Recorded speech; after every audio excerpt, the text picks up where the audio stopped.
A pleasant evening to you, wholesome traveller, and what brings you to Vicarstown this fine evening? Returning from the mainland, I see. Well, I hope your journey was pleasant. Where am I heading? Why, I was just on my way to the Vicarstown Railway Museum. I have some business there. What? Have I any stories of the museum? Funny enough, I do. Come, sit on this bench here and unwrap one of my sandwiches, whilst I tell the story that is called 5 Nights at the Museum. The island of Sodor is steeped in history and, as a result, has many historical sites of interest and institutions, such as Ulstead Castle, Callan Castle, Kelsthorpe Castle, Rolfs Castle, Sodor Castle, and many others. One particular place of interest is the Sudbury Railway Museum, located in Vicarstown. It is a converted roundhouse and workshop, run by a group of volunteers of a variety of ages, and is home to a variety of engines and rolling stock who have either chosen to or been convinced to retire from active service once they have reached the end of their service abilities, or cost of repairs and maintenance to them have become too costly. Many an engine would think that being made a museum piece is a fate worse than scrapping. But you would be surprised, as it means the engines can converse with visitors without the worry of having to keep to a schedule. Those that feel they still have a little use left volunteer on and off to give visitors shuttle runs along the stretches of track that span throughout the confines of the museum yard. One night in July, Vanessa, the museum curator, was just closing for the night after another jam-packed day of working at the museum. Thank you all for visiting the museum, everyone. Please tell all your friends about us. Well done, gang. Another successful day of entertaining visitors. I'm so proud of you all.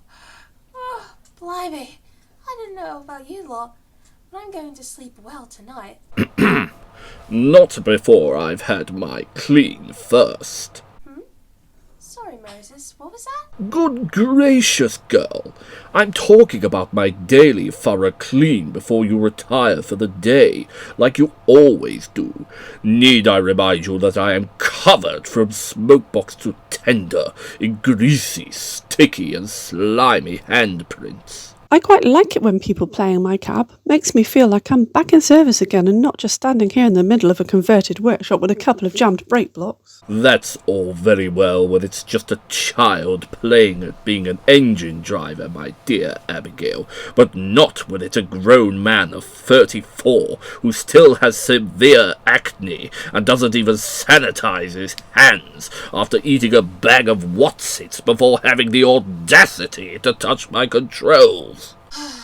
Need I remind you, Moses, you're still in pretty good working order by our standards. Meaning I could easily ring Sir Charles and have him transfer you back to mainline duties, where you'll be more likely to break down under the strain of your failing parts and find yourself spending what time you have left up in Kilden until one of the Ironwork twins drags you into the smelter shed and they fire up the cutting torches. All right, I'm sorry. I'll be good. Just please, promise me you'll remember to give me a quick polish before you go home. Yes, Moses. I promise I'll give you a clean up before I go, like I always do. Honestly, Moses, you're impossible.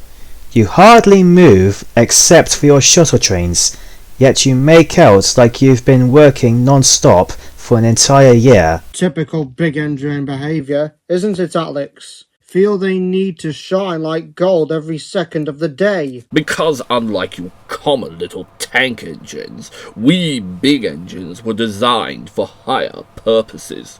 Take me, for example. Before I became a resident of the museum, I was a mainline express engine, running important trains carrying important people to important places all across the country.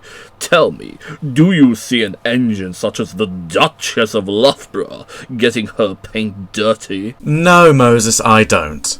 But if she does get her paint dirty, I expect she waits until she's finished working at the end of the day and then politely and patiently asks for her driver to clean her instead of whining like you do. Alright, that'll do.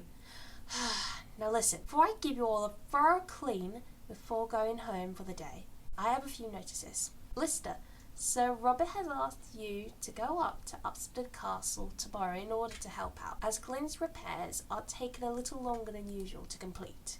Okay, Vanessa. Arnold, I have great news for you. Your replacement part has arrived early, so I'm having you rush to the workshop first thing tomorrow morning. Great, that means I'll finally get to stretch my wheels around the yard again. The rest of you, we've 3 classes of Year 3 students from Est Christopher's here in Vicarstown coming to look around at 10 a.m. tomorrow. Oh, wonderful. And I expect everyone to be on their best behaviour. Not that I should need to be concerned about that. Isn't that right, Moses? What? Oh, yes, Vanessa. Absolutely, Vanessa. Well, I'll finish looking up and I'll see you all in the morning. Good night, everyone. Good night, Vanessa. As Vanessa finalised locking up, the museum engines chatted away until, finally, they all fell asleep. The vast round house was quiet, except for the gentle snoring of the engines, the sound of owls hooting, and the occasional car passing. That was until, around 3 a.m, they were violently awoken by the sound of an alarm. Gah! What on sodal is that? It sounds like an alarm. Are we on fire? It doesn't sound like the fire alarm to me. Perhaps it's a burglar alarm? Maybe we're being burgled? No, we've heard a burglar alarm as well, and it doesn't sound like that. Then what is it? How the heck should I know, Lister? I'm not Vanessa. Good thinking, Boxhill. If anyone knows what this alarm is for, it's Vanessa. Trust me, she'll turn up any second now and tell us exactly what's going on. Just you wait and see. The engines waited and waited, during which the alarm stopped, and eventually Vanessa arrived. Just after 6 a.m, a whole 3 hours after the alarm rang. Good morning, gang. Did you sleep well? Oh, yes, we had a lovely sleep, my dear. That is, until we were woken at 3 a.m. by some infernal alarm. An alarm? What kind of alarm? Well, I don't know. You're the curator of this museum. We were hoping you'd tell us. Moses is quite right, dearie. If a little brash in his approach, we thought you'd know what the alarm was for. After all, you do have what did you call it again, dearie? A remote systematic override. Well, yes, Abby. I do have the remote admin app on my phone, but I never got a notification that an alarm had been triggered. Could there have been a glitch in the system? Aren't we just had a system update? I don't know. It's possible. I'll go check. Vanessa headed off to the security office and spent a long time examining the museum's security system. She checked the panel again and again, ran numerous malware checks, and spent up to at least an hour on the phone to the alarm company's technical support. Eventually, she returned to the central hall. Well, did you find anything? Can't understand it. I've done multiple checks and the system checks out perfectly fine every time. I even had the technical support guy do a check on their end and same result. So, what do we do now, Vanessa? Not a lot I can do, is there? We'll just have to carry on and see if it happens again. Means another disturbed night. That will do, Moses. I'm sure Vanessa will find a solution to the problem, won't you, dear? Well, I'll certainly try my best, Abby, although I can't see how. The museum gang and Vanessa said no more about the issue and went on with their day. Vanessa opened the main doors as the other volunteers arrived, and the engines that were scheduled to run waited for their steam pressure to rise. Once she was done with her opening duties, Vanessa returned to her office and began to brood on the mystery of how an alarm could have sounded without any notification of doing so. The engines were also concerned about the situation. Very rarely did they encounter a situation where Vanessa was at a loss for a solution. Whenever there was an issue, Vanessa always seemed to know just exactly what to do, and always did it with an encouraging smile. So to see her at a complete loss for an answer concerned them deeply, as they knew not knowing the answer to a problem was one of the young lady's trigger points. I'm worried about Vanessa. She hasn't come out of her office all day. Well, it's understandable, dearie. If we can't find a solution to this little mystery of ours, it'll reflect badly on her performance as curator. You don't mean... I mean, surely they wouldn't. After all she's done. I'm sorry, Lester, but the facts of the matter are plain for all to see. The board of directors rely on the girl to keep this place running efficiently, and if she has random alarms going off at all hours of the night without valid reasoning, well, I'm afraid there's no other option but to give the girl her marching orders and find someone more competent for the job. That will be quite enough of that, Moses, thank you. Merciful heavens, Vanessa needs our support and encouragement, not a debate over who the board will assign as her replacement. Yes, you're right, my dear Abigail. I should have more faith in the girl.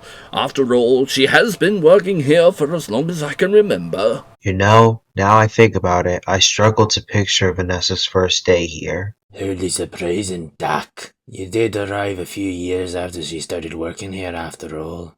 Well, I remember her first day as if it was yesterday. Oh, she was a giddy young thing, mind you. I am, of course, talking about her official first day working here. What do you mean, official? Well, Vanessa used to help out her parents after school and on the weekends. She even did her work experience and Duke of Edinburgh award here. Vanessa's parents worked at the museum? Yes, her father was the yard manager and her mother worked in the gift shop. Huh, learning something new every day. Oh, finally, she's coming out. Time to lock up, is it, dearie? Huh? Oh, sorry, Abby. I was miles away.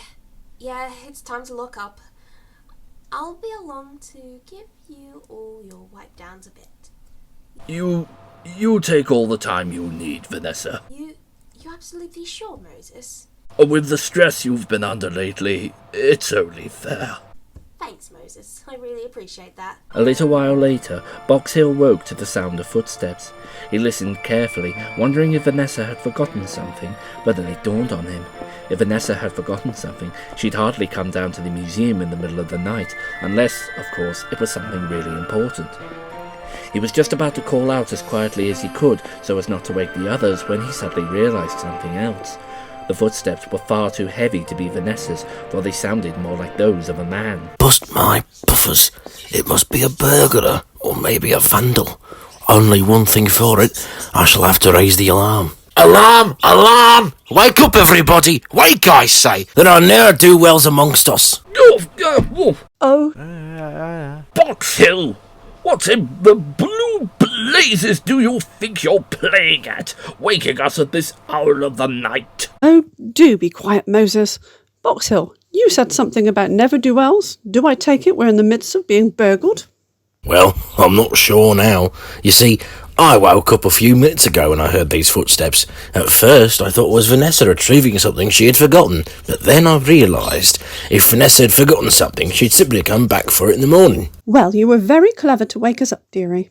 If there was a burglar or a vandal, they'll probably have fled the scene by now, scared away by all the noise you made. What do we do now, Abigail? Should we warn Vanessa? No, dear. If the alarm's been tripped by this intruder, she should be on her way very soon. Vanessa did arrive, along with a couple of policemen. They listened to what the engines had to say, and then proceeded to search the entire place from top to bottom, but found no sign of an intruder, or any evidence that there had been one. I'm very sorry about this, Constable. It might have been another false alarm like the one we had last night. That's quite all right. We'd rather turn out to a false alarm than ignore a genuine call thinking it was a false alarm. My advice is to have a word with your security provider tomorrow. See about getting the current alarm replaced with a new one. Thanks, Constable. I'll make sure that's passed on to the board of directors. As Vanessa saw the two officers back to their car, the engines began discussing amongst themselves. Vanessa made one final check of the building before leaving. The rest of the week was quite eventful for the museum engines. Every night there seemed to be a new form of disturbance. Wednesday night, the engines were woken by what sounded like people screaming and banging on the door, yet when Vanessa investigated the area the sounds had come from, she found nothing but a solid brick wall. Thursday night, the engines were disturbed by the arrival of the fire brigade, who were responding to a call from an elderly woman who lived across the road from the museum. The engines and Vanessa were stunned to hear that the old woman was reported to have stated that the entire building looked to be ablaze. It was just a little after 6 when Vanessa came hurrying in, clutching a folder in her hand. I've got it! Got what, dear? The answer to our little mystery. Oh, saints be praised! What is it? So, as you know, this last week, I've been spending a lot more time in my office than I normally would. This is because I've been making a lot of phone calls and sending a lot of emails in order to find out what's going on, and I just got the final piece of the puzzle. So what's the answer already? We're being haunted. Haunted? Outlandish. Oh, like you've got any better explanations, Moses? Well, In other words, Moses, you don't. Now shh, and let Vanessa continue. So, as many of you know, this used to be a workshop of the Northern Scottish Railway back in the day, when they handled services to the mainland until they were sold off after the fire of 1971. Aye, I remember me old driver commenting about that. He reckoned it was because the executives knew something they'd rather keep quiet. That's why the Historical Preservation Society got it so cheap. And he was right, Arnold. I've just received a copy of some blueprints from one of the men who was on the investigation team sent by the James Fraser Fire and Life Insurance Company. And? The blueprints show that prior to the fire, the workshop went under renovations, during which several areas and details were omitted from the official blueprints.